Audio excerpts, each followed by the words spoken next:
इस training session में आपका स्वागत है। इस ट्रेनिंग सेशन में हम NABH 5th एडिशन के अनुसार बने हुए सेफ्टी मैनुअल के बारे में डिस्कस करेंगे। आज हम FMS 7 plan for fire and non fire emergency policy के बारे में डिस्कस करेंगे। NABH standard FMS 7 plan for fire and non fire emergency policy में बताया गया है कि हॉस्पिटल में फायर और नॉन फायर इमरजेंसीज को हैंडल करने के लिए इस तरह की इमरजेंसी प्लानिंग की गई है ताकि इस तरह की इमरजेंसी से हॉस्पिटल में प्रॉपर्ली डील किया जा सके। हॉस्पिटल ने ऐसी सभी सिचुएशंस को आइडेंटिफाई किया है जिनकी वजह से फायर इमरजेंसी पैदा हो सकती है और इसके लिए ज़रूरी प्रिवेंटिव एक्शन भी उठाए हैं।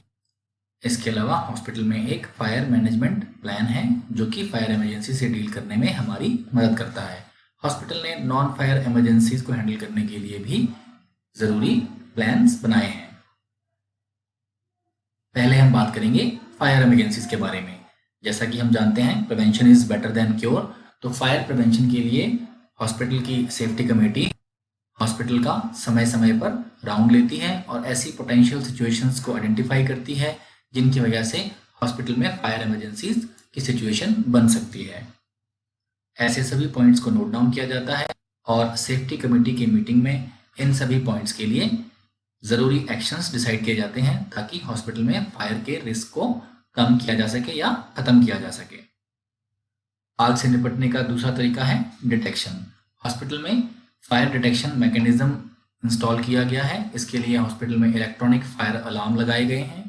ये electronic fire alarm fire detection alarm panel से जुड़े रहते हैं। फायर डिटेक्शन अलार्म पैनल को फ्रंट ऑफिस के आसपास इंस्टॉल किया गया है क्योंकि फ्रंट ऑफिस में 24 घंटे कोई ना कोई आदमी रहता है जो कि इस अलार्म को सुन के उस पर एक्ट कर सकता है। इसके अलावा हॉस्पिटल में एक फायर फाइटिंग सिस्टम है जिसमें कि ऑटोमेटिक स्प्रिंकलर्स लगे हुए हैं। ये स्प्रिंकलर्स टेम्परेचर सेंसिटिव होते हैं और आग लगने की स्थिति में खुद ही पानी स्प्रिंकल करना शुरू कर देते हैं। आग से निपटने का अगला तरीका है अबेटमेंट यानी कंट्रोल। फायर कंट्रोल करने के लिए हॉस्पिटल में स्प्रिंकलर सिस्टम इंस्टॉल किया गया है। इसके अलावा हॉस्पिटल के की एरियाज में फायर एक्सटिंग्विशर्स भी लगाए गए हैं। इन फायर एक्सटिंग्विशर्स को मेंटेनेंस डिपार्टमेंट और सेफ्टी ऑफिसर मेंटेन करता है और समय समय पर इनकी एक्सपायरी डेट चेक करता है। Water based fire fighting system को भी मॉक ड्रिल के दौरान समय समय पर प्रॉपर फंक्शनिंग के लिए टेस्ट किया जाता है। अब हम बात करेंगे सेफ एग्जिट प्लान्स की। हॉस्पिटल ने हॉस्पिटल के सभी फ्लोर्स और अलग अलग कमरों के लिए डॉक्यूमेंटेड फायर एग्जिट प्लान बनाए हैं जिनकी मदद से आग लगने की स्थिति में लोग नज़दीकी स्टेयरकेस या नज़दीकी एग्जिट तक आराम से पहुंच सकते हैं। ये एग्जिट प्लान हॉस्पिटल की प्रोमिनेंट की लोकेशंस पे डिस्प्ले किए गए हैं जैसे कि कॉरिडोर्स में, कमरे से बाहर निकलते ही और सीढ़ियों के पास, ताकि आग लगने की स्थिति में हॉस्पिटल का स्टाफ और पेशेंट्स आराम से और जल्दी हॉस्पिटल से बाहर निकल सकें। हॉस्पिटल में प्रॉपर फायर एग्जिट साइनेजेस लगे हुए हैं जो कि कम से कम 2 भाषाओं में है और पिक्टोरियल फॉर्मेट में है ताकि इमरजेंसी सिचुएशन में या आग लगने की स्थिति में इन्हें आराम से समझा जा सके। इसके अलावा हॉस्पिटल ने एक डेडिकेटेड इल्यूमिनेशन सिस्टम भी लगाया है। आग लगने की स्थिति में पावर कट से पैदा होने वाले अंधेरे की स्थिति में ये डेडिकेटेड इल्यूमिनेशन सिस्टम हॉस्पिटल की कॉरिडोर्स में रोशनी पैदा करता है ताकि लोग आराम से हॉस्पिटल से बाहर निकल सकें। ये हमेशा इंश्योर किया जाता है कि फायर एग्जिट पाथवे हमेशा फ्री रहें और इन रास्तों में कोई भी सामान स्टोर ना किया जाए। फायर एग्जिट डोर्स को हमेशा खुला रखा जाता है यानी कि कभी उनमें ताला नहीं लगाया जाता है। हॉस्पिटल में लगे हुए फायर फाइटिंग, फायर डिटेक्शन और फायर कंट्रोल के इक्विपमेंट्स को प्रॉपरली मेंटेन किया जाता है। ये जिम्मेदारी सेफ्टी ऑफिसर और मेंटेनेंस डिपार्टमेंट की रहती है। अब हम बात करेंगे फायर इमरजेंसी मैनेजमेंट प्लान की। फायर इमरजेंसी मैनेजमेंट प्लान में कोड रेड एक डिफाइंड कोड है जो कि हॉस्पिटल के स्टाफ को फायर सिचुएशंस इन्फॉर्म करने के लिए इस्तेमाल किया जाता है। कोड रेड का इस्तेमाल हम कोड रेड टीम और हॉस्पिटल के बाकी लोगों को आग की जानकारी देने के लिए करते हैं। कोड रेड टीम में ये डिपार्टमेंट इन्वॉल्व रहते हैं। On duty security guards, on duty maintenance के स्टाफ और ऑन ड्यूटी हाउसकीपिंग स्टाफ। अब हम बात करेंगे इन लोगों की क्या रिस्पॉन्सिबिलिटीज रहती हैं। ऑन ड्यूटी सिक्योरिटी गार्ड की रिस्पॉन्सिबिलिटी है कि वो कोड रेड की स्थिति में फायर एक्सटिंग्विशिंग इक्विपमेंट के साथ उस जगह पर पहुंचे जहां पर कि फायर इमरजेंसी हुई है। वहां पहुंचने के बाद उनकी जिम्मेदारी है कि वहां से निकलने वाले स्टाफ और पेशेंट्स की बाहर निकलने में मदद करें और फायर फाइटिंग इक्विपमेंट की मदद से आग को कंट्रोल और बुझाने की कोशिश करें। ऑन ड्यूटी मेंटेनेंस स्टाफ की जिम्मेदारी है कि कोड रेड की स्थिति में वो उस एरिया की पावर को ऑफ कर दें ताकि वहां पर शॉर्ट सर्किट होने की संभावना कम हो जाए। इस एरिया के नजदीकी लिफ्ट को ग्राउंड फ्लोर पे लाकर रोक दें ताकि लोग गलती से भी आग लगने की स्थिति में लिफ्ट का इस्तेमाल ना करें। इसके बाद उनकी जिम्मेदारी है कि जिस एरिया में आग लगी है वहां पे कोई मशीनरी अगर बचाई जा सकती है तो उसको बचाने की कोशिश करें और वहां से निकलने वाले स्टाफ और पेशेंट्स की मदद करें। हाउसकीपिंग स्टाफ की जिम्मेदारी है कि कोड रेड की अनाउंसमेंट होते ही वो व्हीलचेयर और स्ट्रेचर्स लेके उस एरिया में पहुंचे ताकि वहां से पेशेंट और स्टाफ को निकालने में मदद की जा सके।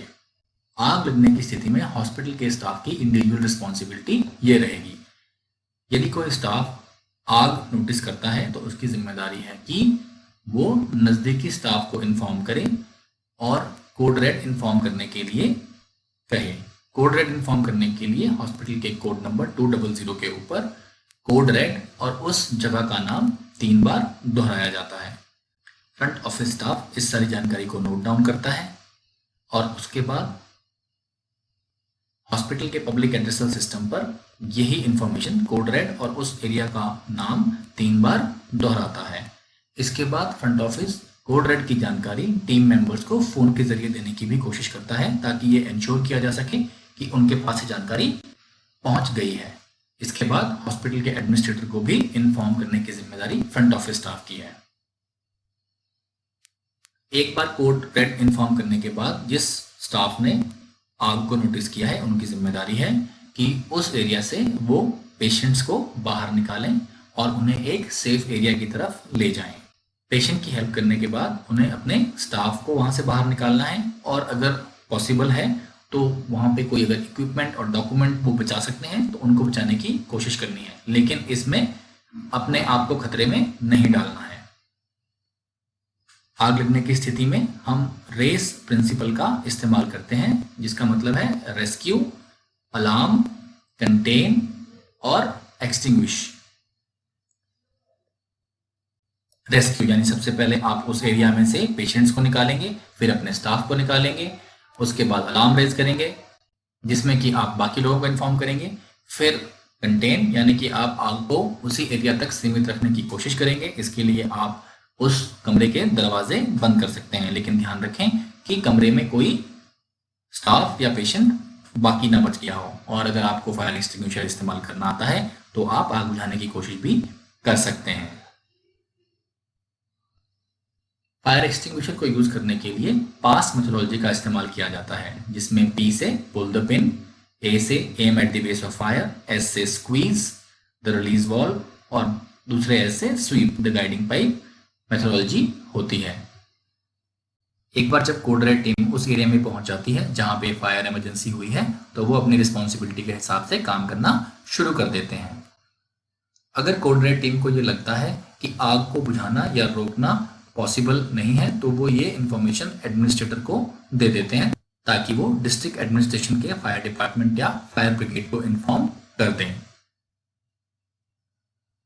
कोड रेड टीम की ये जिम्मेदारी है जैसे ही उन्हें ये अंदाजा लगे कि वो आग को कंट्रोल नहीं कर सकते हैं वो तुरंत एडमिनिस्ट्रेटर को इस बारे में बता दें, क्योंकि एक बार आग अगर ज्यादा फैलना शुरू होगी तो उसे कंट्रोल करना और भी मुश्किल हो जाता है।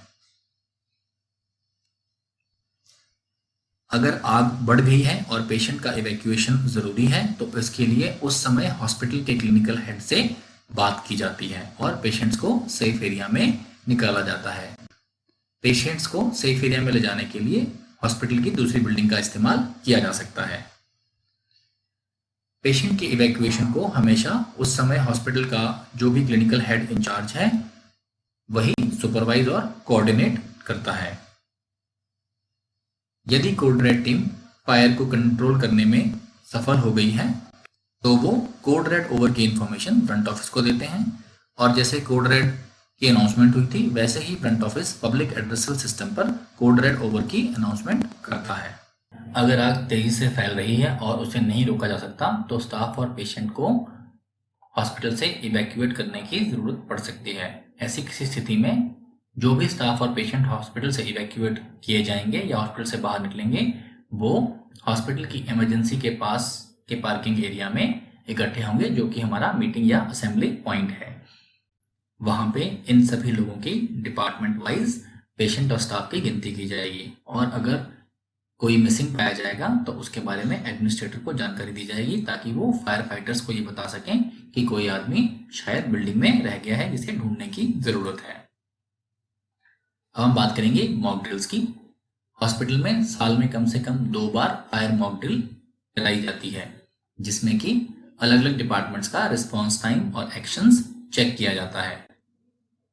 अगर मॉक ड्रिल में कोई कमी पेशी या डिस्क्रिपेंसी पाई जाती है तो उसके लिए ज़रूरी करेक्टिव और प्रिवेंटिव एक्शन लिए जाते हैं, जैसे कि अगर इक्विपमेंट खराब है तो इक्विपमेंट चेंज किए जाते हैं, अगर डिपार्टमेंट के लोगों को ट्रेनिंग की ज़रूरत है तो उन्हें ट्रेनिंग दी जाती है। फायर फाइटिंग प्लान या कोड रेड को साल में कम से कम एक बार टेबल टॉप एक्सरसाइज के जरिए भी टेस्ट किया जाता है,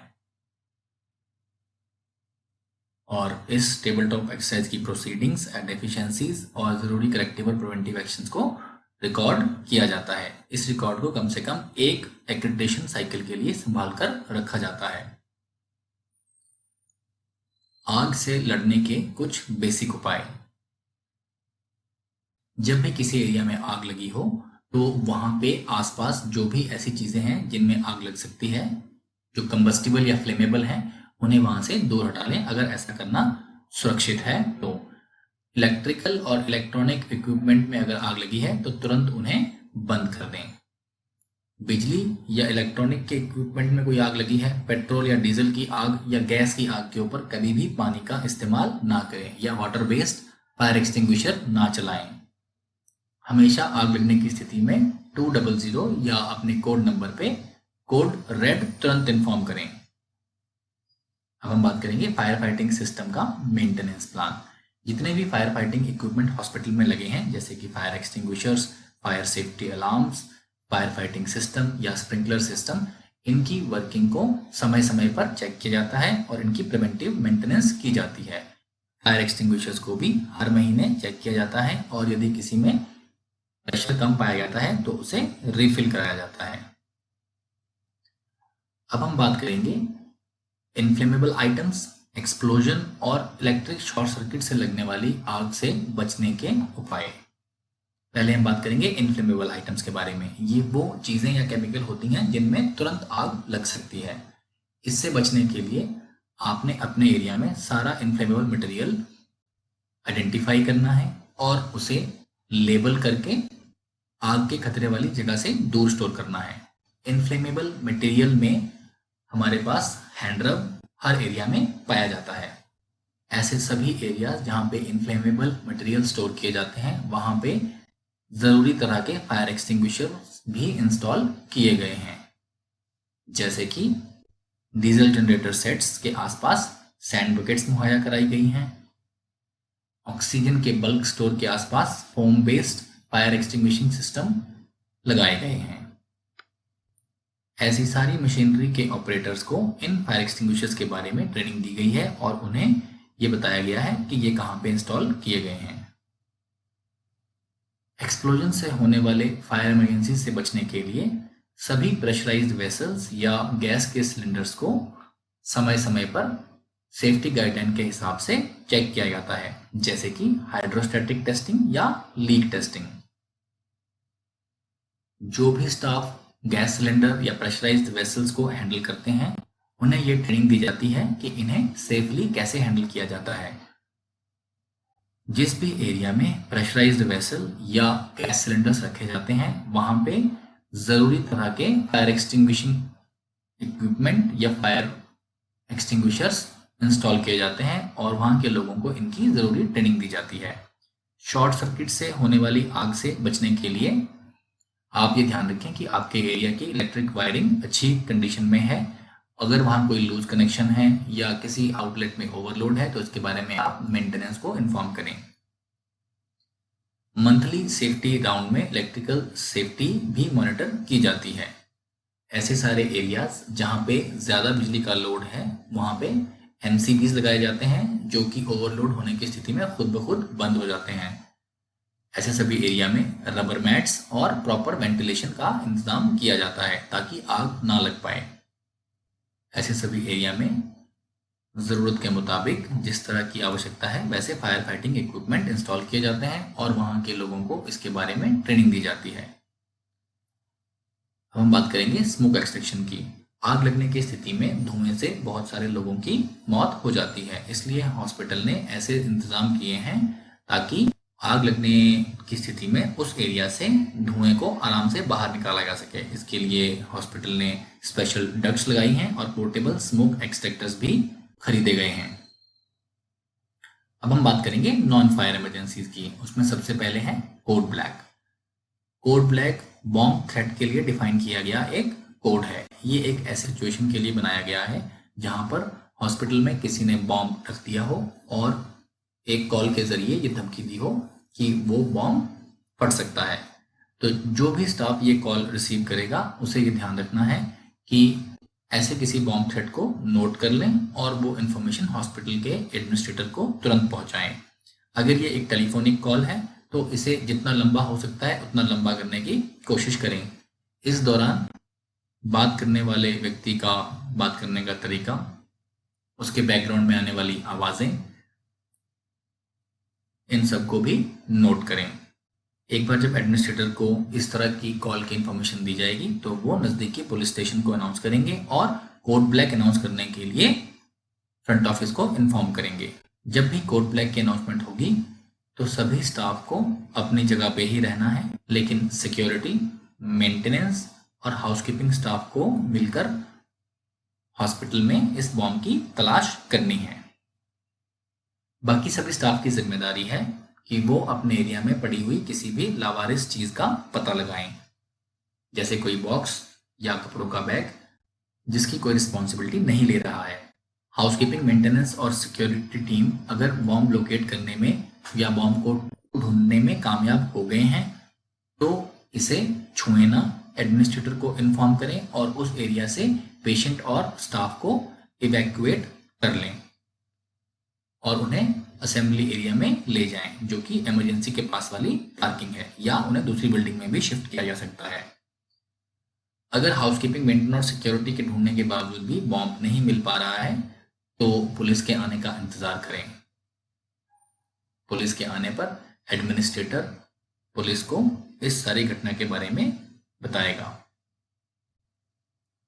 पुलिस के आने पर पुलिस या तो बॉम्ब को ढूंढ लेगी या फिर बॉम्ब के ना मिलने पर बिल्डिंग को सेफ घोषित कर देगी। ऐसी किसी स्थिति में कोड ब्लैक को ओवर कर दिया जाएगा। कोड ब्लैक ओवर करने के लिए फ्रंट ऑफिस को इन्फॉर्म किया जाएगा और front office public addressal system पे कोड ब्लैक अनाउंस करेगा। अगली नॉन फायर इमरजेंसी जिसके बारे में हम बात करेंगे वो है इंटरनल या एक्सटर्नल वायलेंस। इसके लिए हमने जो कोड डेजिग्नेट किया है उसका नाम है कोड वायलेट। हॉस्पिटल में कई बार ऐसी स्थिति पैदा हो जाती है जब हॉस्पिटल में किन्हीं दो लोगों का झगड़ा शुरू हो जाता है। उससे निपटने के लिए हमने कोड वायलेट बनाया है। जो भी स्टाफ ऐसे किसी झगड़े को नोटिस करता है उसकी ये जिम्मेदारी है कि वो कोड नंबर पे फ्रंट ऑफिस को इसकी जानकारी दे। इसकी जानकारी के लिए आपको कोड वायलेट और उस जगह का नाम 3 बार फ्रंट ऑफिस को 200 पे कॉल करके बताना है। फ्रंट ऑफिस स्टाफ यही जानकारी पब्लिक एड्रेसल सिस्टम पर 3 बार इन्फॉर्म करेगा, कोड वायलेट और उस जगह का नाम। कोड वायलेट के अनाउंसमेंट सुनते ही सभी सिक्योरिटी गार्ड्स को उस एरिया पर पहुंचना है। यहाँ पे फीमेल और मेल दोनों तरह के सिक्योरिटी गार्ड इस एरिया में पहुंचेंगे। कम से कम 3-4 सिक्योरिटी गार्ड को कोड वायलेट की सिचुएशन में एक जगह पे पहुंचना जरूरी है। अगर उन्हें लगता है कि भीड़ ज्यादा है तो और गार्ड्स को भी वहां पे बुलाया जा सकता है। सिक्योरिटी गार्ड्स की जिम्मेदारी है कि वो लड़ाई करने वाले लोगों को अपनी प्रेजेंस और नंबर से शांत करें। यदि ये लड़ाई करने वाले लोग पेशेंट के रिलेटिव्स हैं तो उन्हें शांतिपूर्वक एडमिनिस्ट्रेशन से बात करने के लिए राजी किया जा सकता है। अगर ये हॉस्पिटल का स्टाफ है तो इन्हें एचआर में या उनके एचओडी के पास भेजा जा सकता है। अगर स्थिति नहीं संभल रही है तो पुलिस को इन्फॉर्म किया जा सकता है। एक बार स्थिति संभल जाने पर सिक्योरिटी गार्ड फ्रंट ऑफिस में फोन करके कोड वायलेट ओवर की इंफॉर्मेशन देते हैं और front office staff public addressal system पर कोड वायलेट ओवर अनाउंस करता है। अगली नॉन फायर इमरजेंसी जिसके बारे में हम बात करेंगे वो है कोड ब्राउन। हॉस्पिटल के अंदर कोई इंटरनल डिजास्टर हो जाता है तो उसके लिए हम कोड ब्राउन अनाउंस करते हैं। ऐसी कुछ सिचुएशंस हैं: बिल्डिंग के किसी हिस्से का गिर जाना, किसी पाइपलाइन का अचानक फट जाना, हॉस्पिटल के किसी हिस्से में अचानक पानी भर जाना। कोड ब्राउन की अनाउंसमेंट पर भी कोड रेड टीम ही रिस्पॉन्ड करेगी, यानी कि मेंटेनेंस, सिक्योरिटी और हाउसकीपिंग स्टाफ। जो भी स्टाफ ऐसी किसी स्थिति को देखता है जिसमें कि कोड ब्राउन अनाउंस करने की जरूरत पड़ती है तो वो हॉस्पिटल के कोड नंबर के ऊपर कोड ब्राउन और अपनी लोकेशन को 3 बार इन्फॉर्म करेंगे। फ्रंट ऑफिस यही इंफॉर्मेशन हॉस्पिटल के पब्लिक एड्रेसल सिस्टम पर 3 बार अनाउंस करेंगे। कोड रेड टीम ये अनाउंसमेंट सुनते ही उस जगह तक पहुंचेगी। हाउसकीपिंग स्टाफ की ये जिम्मेदारी है कि वो कोड ब्राउन वाली जगह से पेशेंट्स और स्टाफ को निकालने में मदद करेंगे और इन्हें किसी सेफ जगह पे ले जाएंगे, जैसे कि दूसरे किसी वार्ड में। सिक्योरिटी गार्ड की जिम्मेदारी है कि वो कोड ब्राउन वाली जगह से बाकी सामान या मशीनरी को शिफ्ट करने में मदद करेंगे। सिक्योरिटी गार्ड की एक जिम्मेदारी ये भी है कि वो इस एरिया से बाकी आम जनता को दूर रखेंगे। मेंटेनेंस की जिम्मेदारी है कि वो कोड ब्राउन के कारण का पता लगाएंगे और इसे ठीक करने की कोशिश करेंगे। एक बार स्थिति कंट्रोल में आने के बाद कोड रेड टीम एडमिनिस्ट्रेटर को इन्फॉर्म करेंगी और एडमिनिस्ट्रेटर फ्रंट ऑफिस को कोड ब्राउन ओवर करने के लिए इन्फॉर्म करेगा। Front office public addressal system पर 3 बार कोड ब्राउन ओवर की अनाउंसमेंट करेगा। इसके अलावा हॉस्पिटल में कुछ और इमरजेंसीज भी हो सकती हैं, उनमें हमें कैसे एक्ट करना है ये हम इस सेक्शन में देखेंगे। जैसे कि invasion of stray animal. Hospital के चारों तरफ एक 4 दीवारी लगाई गई है और उसमें एंट्री और एग्जिट के 2 गेट हैं। इसके बावजूद भी अगर हॉस्पिटल में कोई स्ट्रे एनिमल जैसे कोई बिल्ली या कुत्ता घुस जाता है और आप इसे देखते हैं तो इसके लिए आपने सिक्योरिटी, हाउसकीपिंग और मेंटेनेंस में से किसी को भी इन्फॉर्म करना है। ये इन्फॉर्मेशन मिलने के बाद सिक्योरिटी और हाउसकीपिंग स्टाफ की जिम्मेदारी है कि वो इस स्ट्रे एनिमल को बाहर निकालें। मेंटेनेंस की जिम्मेदारी है कि वो ये पता लगाएं कि क्या हॉस्पिटल की 4 दीवारी कहीं से टूटी हुई है जिसकी वजह से ये आवारा पशु या स्ट्रे एनिमल हॉस्पिटल के अंदर आ गया है, या ऐसा किसी एंट्रेंस को प्रॉपरली गार्ड ना करने की वजह से हुआ है। मौसम के बदलने की स्थिति में अचानक से हॉस्पिटल के किसी एरिया में इंसेक्ट्स या पेस्ट बढ़ सकते हैं। अगर ऐसा होता है तो आप आईसीएन और हाउसकीपिंग टीम को इन्फॉर्म कीजिए। Infection control nurse pest control agency के माध्यम से पेस्ट कंट्रोल अरेंज कराएंगी। वहीं हाउसकीपिंग स्टाफ पेस्ट कंट्रोल के बाद होने वाली सफाई के लिए जिम्मेदार रहेंगे। Failure of vital supply system. अगर हॉस्पिटल का कोई वाइटल सप्लाई सिस्टम फेल हो जाता है, जैसे कि बिजली, पानी या और कोई इक्विपमेंट जिससे कि पेशेंट की केयर पे असर पड़ सकता है, तो आपकी जिम्मेदारी है कि आप अपने कंसर्न डिपार्टमेंट और एचओडी को इन्फॉर्म करें। कंसर्न डिपार्टमेंट के एचओडी की जिम्मेदारी है कि वो इस सप्लाई को तुरंत चालू करने की कोशिश करें। हम बात करेंगे ट्रेनिंग की। हॉस्पिटल के सारे स्टाफ को इन पॉलिसीज के बारे में प्रॉपर ट्रेनिंग की दी जाती है और इस ट्रेनिंग को मॉक ड्रिल में टेस्ट भी किया जाता है। अगले सेक्शन में हम बात करेंगे सर्विस कंटिन्यूटी प्लान। आग या नॉन फायर इमरजेंसी की स्थिति में अगर हॉस्पिटल के क्रिटिकल एरिया बंद हो जाता है तो हॉस्पिटल की फंक्शनैलिटी को कैसे रिस्टोर किया जाएगा, ये हम इस सेक्शन में देखेंगे। फायर या नॉन फायर इमरजेंसी की स्थिति में जो भी एरिया अनअफेक्टेड हैं उन्हें मिनिमम सर्विस लेवल के साथ चलने दिया जाता है। ऐसे सभी एरिया की आइडेंटिफिकेशन हॉस्पिटल एडमिनिस्ट्रेशन और सेफ्टी ऑफिसर करते हैं।